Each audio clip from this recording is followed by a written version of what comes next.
Hey, ladies and gentlemen, this is Carmine Sabia for Explain America, and Marco Rubio just shook Washington, D.C. and the Republican Party with a major announcement.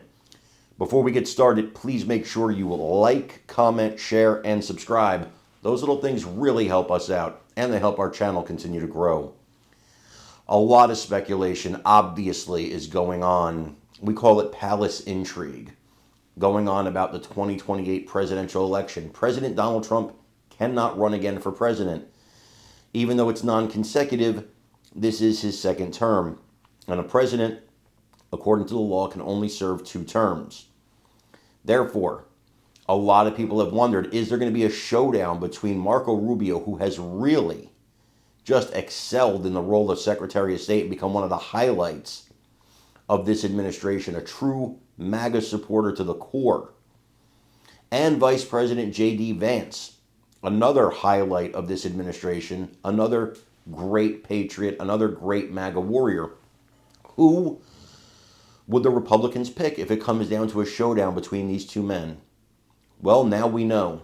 Marco Rubio has given basically his endorsement to J.D. Vance.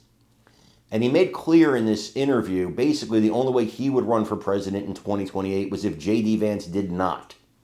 Otherwise, he's all on board for J.D. Vance, and I say good. I think Marco would be a great vice president. And can you imagine going from Trump to Vance to Rubio? Have that whole string? The way the Democrats are going, it's possible. And gosh, if we did that, we could really fix this country. Now, a lot of people are talking about what Rubio said today because it is earth-shaking. People thought there was going to be a showdown between these two men. Rubio nipping it in the bud before the first year of the administration is over. It's not going to happen. It's J.D. Vance or bust. I want you guys to watch this and let me know what you think in the comments. Final question. You just brought up your run in 2016 for president. You are talked about quite frequently as a possible contender in 2028.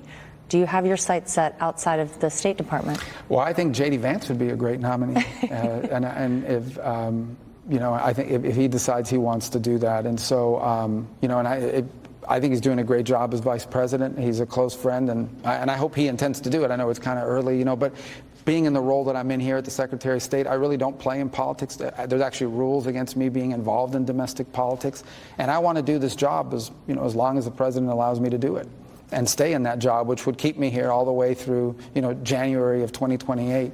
I feel, honestly, you never know what the future holds. You never rule things out or anything like that, because you just don't know. Things change very quickly. But that said, I believe that if I am able to be here, through the duration of this presidency, and we get things done at the pace that we've been doing the last 6 months, I'll be able to look back at my time in public service and say, I made a difference, I had an impact, and I served my country in a very positive way. And I would be satisfied with that as the apex of my career, and so that's what I'm focused on right now, because we're doing some special things that I think are going to bear dividend and fruit for a generation.